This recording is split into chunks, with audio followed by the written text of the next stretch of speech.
ਕਿਤਾਬ ਸੱਚ ਦੀ ਭਾਲ ਵਿੱਚ, ਜਿਸ ਦੇ ਲੇਖਕ ਹਨ ਡਾਕਟਰ ਦਲਜੀਤ ਸਿੰਘ। ਤੀਜੇ ਭਾਗ ਵਿੱਚ ਅੱਜ ਸੁਣੋ, ਬਿੱਲਾ ਗਿਆ ਬਾਗੜ ਬਿੱਲਾ ਆਇਆ। ਆਵਾਜ਼ ਗੁਰਜੰਟ ਸਿੰਘ ਰੂਪੋਵਾਲੀ। ਵਾਹਿਗੁਰੂ ਜੀ ਕਾ ਖਾਲਸਾ, ਵਾਹਿਗੁਰੂ ਜੀ ਕੀ ਫਤਿਹ। ਕੋਈ ਕਾਹਲੀ ਨਹੀਂ, ਉਹ ਇਕੱਲਾ ਹੀ ਸ਼ਿਕਾਰੀ ਹੈ ਅਤੇ ਸ਼ਿਕਾਰ ਵੀ ਉਸ ਦੀ ਸ਼ਕਤੀਸ਼ਾਲੀ ਅੱਖ ਦੇ ਨਾਲ ਕੀਲਿਆ ਪਿਆ ਹੈ ਅਤੇ ਹਿੱਲਣ ਤੋਂ ਅਸਮਰੱਥ ਹੈ। 500 ਸਾਲ ਤੋਂ ਪਹਿਲਾਂ ਯੂਰਪ ਵਿੱਚ ਸਨਅਤੀ ਦੌਰ ਦੇ ਨਾਲ ਦੂਰ ਦੁਰਾਡੇ ਦੇਸ਼ਾਂ ਉੱਤੇ ਕਬਜ਼ੇ ਕਰਨ ਦੀ ਇੱਕ ਨਵੀਂ ਲਹਿਰ ਚੱਲ ਪਈ। ਇਸ ਲਹਿਰ ਵਿੱਚ ਮੋਢੀ ਸਨ ਸਪੇਨ, ਫਰਾਂਸ, ਪੁਰਤਗਾਲ, ਇੰਗਲੈਂਡ ਅਤੇ ਹਾਲੈਂਡ। ਇਹਨਾਂ ਦੀ ਮਾਰ ਦੁਨੀਆ ਦੇ ਹਰ ਕੋਨੇ ਉੱਤੇ ਪਹੁੰਚ ਗਈ। ਕਬਜ਼ੇ ਬੜੇ ਆਸਾਨ ਸਨ ਕਿਉਂਕਿ ਹਮਲਾਵਰਾਂ ਪਾਸ ਬੰਦੂਕਾਂ ਅਤੇ ਤੋਪਾਂ ਸਨ, ਜਦਕਿ ਦੂਜੇ ਪਾਸੇ ਬਿਲਕੁਲ ਨਿਹੱਥੇ ਲੋਕ।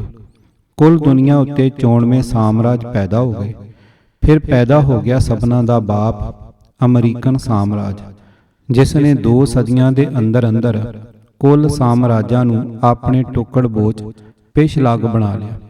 ਦੂਜੀ ਵਿਸ਼ਵ ਜੰਗ ਤੋਂ ਪਿੱਛੋਂ ਸਾਡੇ ਜਿਹੇ ਬੇਅੰਤ ਦੇਸ਼ ਗੁਲਾਮੀ ਦੀਆਂ ਜੰਜੀਰਾਂ ਤੋੜ ਕੇ ਆਜ਼ਾਦ ਹੋ ਗਏ।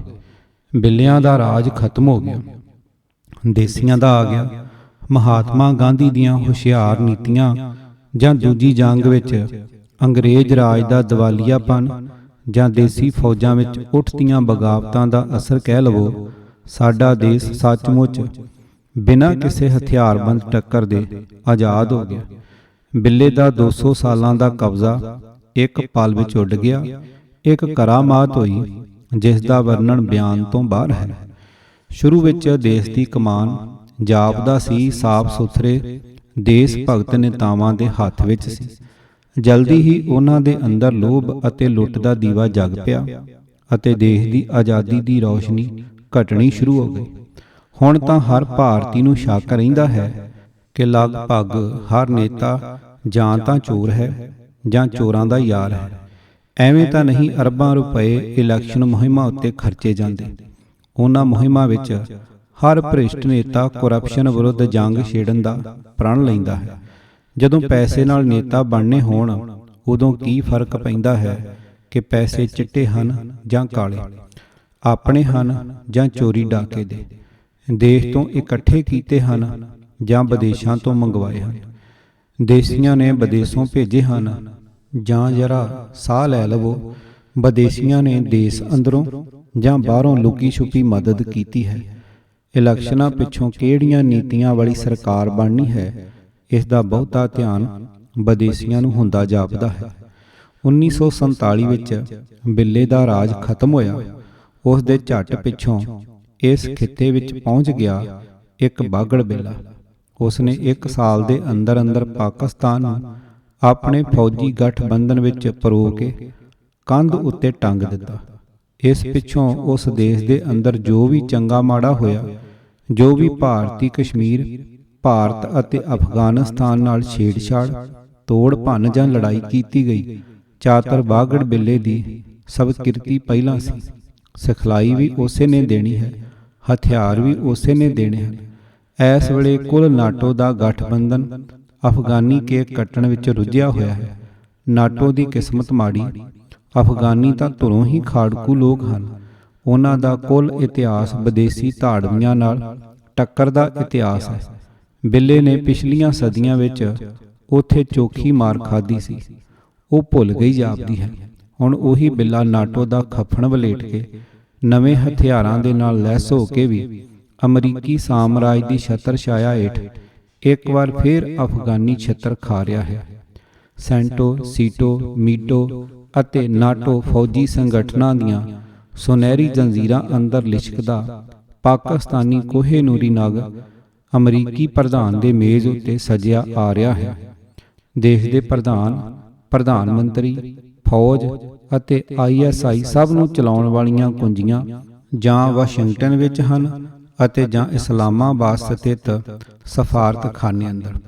ਪਾਕਿਸਤਾਨ ਦੇ ਅੰਦਰ ਹੁੱਲੜ ਮਚਾਉਣ, ਵਿਸਫੋਟ ਕਰਨ, ਸਿਆਸੀ ਨੇਤਾਵਾਂ ਨੂੰ ਕਤਲ ਕਰਨ ਅਤੇ ਦਹਿਸ਼ਤ ਫੈਲਾਉਣ ਲਈ ਅਤੇ ਮਾਲਕਾਂ ਦੀ ਰੱਖਿਆ ਕਰਨ ਲਈ ਇੱਕ ਮਹਾਨ ਕਾਲੇ ਕਾਰਨਾਮਿਆਂ ਵਾਲੀ ਕਾਲੀ ਤਨਜ਼ੀਮ ਹੈ, ਜਿਸ ਦਾ ਨਾਮ ਹੈ ਬਲੈਕ ਵਾਟਰ ਭਾਵ ਕਾਲਾ ਪਾਣੀ।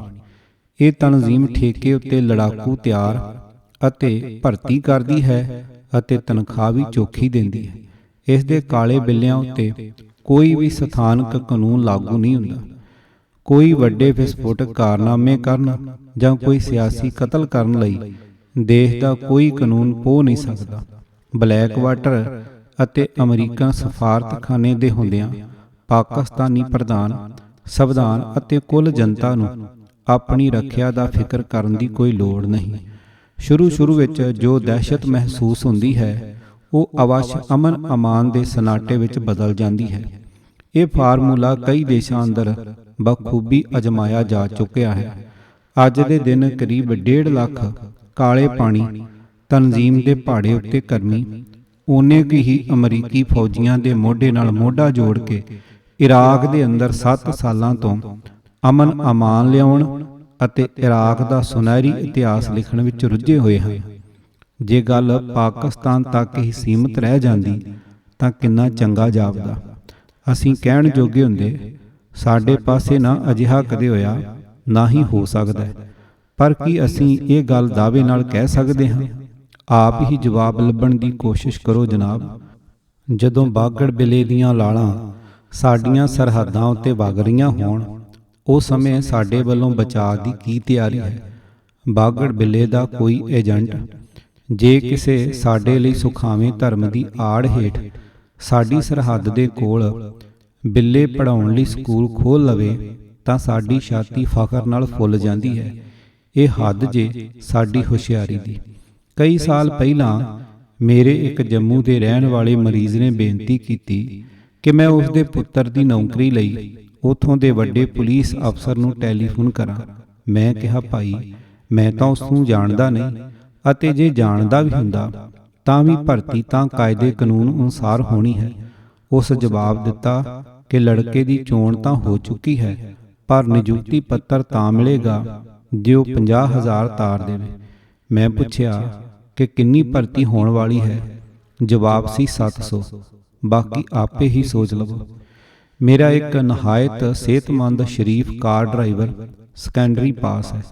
ਮੈਂ ਉਸ ਨੂੰ ਆਉਂਦਿਆਂ ਹੀ ਪੁੱਛਿਆ ਕਿ ਇਸ ਤੁਸ਼ ਨੌਕਰੀ ਉੱਤੇ ਲੱਗਣ ਦੀ ਥਾਂ ਕਿਸੇ ਅਜਿਹੇ ਅਦਾਰੇ ਵਿੱਚ ਕਿਉਂ ਨਹੀਂ ਕੋਸ਼ਿਸ਼ ਕਰਦਾ ਜਿੱਥੇ ਅਗਲੀਆਂ ਮੰਜ਼ਲਾਂ ਉੱਤੇ ਤਰੱਕੀ ਹੁੰਦੀ ਹੋਵੇ। ਉਸ ਦੱਸਿਆ ਕਿ ਉਸ ਨੇ ਫੌਜ ਵਿੱਚ ਭਰਤੀ ਹੋਣ ਦੀ ਕੋਸ਼ਿਸ਼ ਕੀਤੀ ਸੀ, ਪਰ ਕਾਮਯਾਬੀ ਨਹੀਂ ਮਿਲੀ।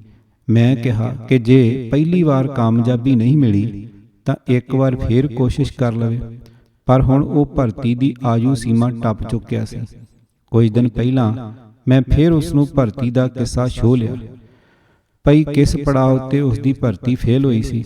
ਉਸ ਨੇ ਦੱਸਿਆ ਕਿ ਚੋਣ ਤਾਂ ਹੋ ਗਈ ਸੀ, ਪਰ ਭਰਤੀ ਵਾਲਿਆਂ ਨੇ ਆਖਿਆ ਕਿ 50,000 ਰੁਪਏ ਜਮ੍ਹਾਂ ਕਰਵਾ ਲੈ ਅਤੇ ਨਿਯੁਕਤੀ ਪੱਤਰ ਲੈ ਜਾ। ਮੇਰੇ ਅਤੇ ਮੇਰੇ ਕੁੱਲ ਟੱਬਰ ਕੋਲ ਇੰਨੇ ਪੈਸਿਆਂ ਦਾ ਵਸੀਲਾ ਨਹੀਂ ਸੀ।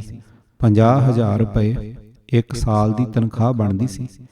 ਕਿੰਨਾ ਇਕਸਾਰ ਮਿਆਰ ਹੈ ਸਰਕਾਰੀ ਭਰਤੀ ਦੇ ਵੇਲੇ। ਮਹਿਕਮਾ ਕੋਈ ਵੀ ਹੋਵੇ, ਪੈਸੇ ਦੀ ਲੋੜ ਹਰ ਥਾਂ ਪੈਂਦੀ ਹੈ। ਕਿਤੇ ਵੱਧ, ਕਿਤੇ ਹੋਰ ਵੱਧ ਅਤੇ ਕਿਤੇ ਵੱਧ ਤੋਂ ਵੱਧ।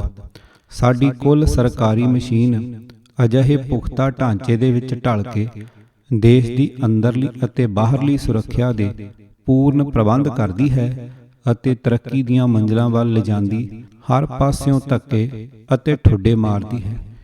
ਇਸ ਉੱਪਰੋਂ ਹੇਠਾਂ ਤੱਕ ਮੁਲਾਇਮ ਚੱਲਦੀ ਮਸ਼ੀਨ ਅੰਦਰ ਜੇ ਕਿਤੇ ਕੋਈ ਦੇਸ਼ ਭਗਤ ਕਚਰਾ ਰੜਕਦਾ ਹੋਵੇ ਤਾਂ ਉਸ ਮੰਦਭਾਗੇ ਨੂੰ ਜਲਦੀ ਹੀ ਇੱਕ ਪਾਸੇ ਖੋਡੇ ਲਾਈਨ ਲਗਾ ਦਿੱਤਾ ਜਾਂਦਾ ਹੈ।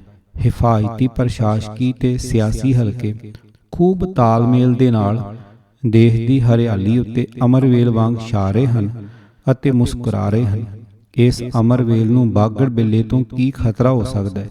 ਦੇਸ਼ ਨੂੰ ਖਿੱਤਿਆਂ ਵਿੱਚ, ਫਿਰਕਿਆਂ ਵਿੱਚ, ਜ਼ਬਾਨਾਂ ਵਿੱਚ, ਧਰਮਾਂ ਕੁਧਰਮਾਂ ਵਿੱਚ ਵੰਡ ਕੇ, ਆਪੋ ਵਿੱਚ ਖੜਕਾ ਕੇ, ਲਹੂ ਵਹਾ ਕੇ ਜਕੜਬੰਦ ਮਜ਼ਬੂਤ ਰੱਖਣੀ ਦੋਹਾਂ ਦਾ ਇੱਕੋ ਜਿਹਾ ਕਿਰਦਾਰ ਹੈ। ਓਬਾਮਾ ਦੇਸ਼ ਦੀ ਨਾਟੋ ਮਸ਼ੀਨ ਜੋ ਯੂਰਪ ਦੀ ਰੱਖਿਆ ਲਈ ਬਣਾਈ ਗਈ ਸੀ, ਅੱਜ ਹਿਟਲਰੀ ਮਸ਼ੀਨ ਬਣ ਕੇ ਇੱਕ ਪਿੱਛੋਂ ਅਗਲੇ ਦੇਸ਼ ਉੱਤੇ ਕਾਬਜ਼ ਹੁੰਦੀ ਜਾ ਰਹੀ ਹੈ।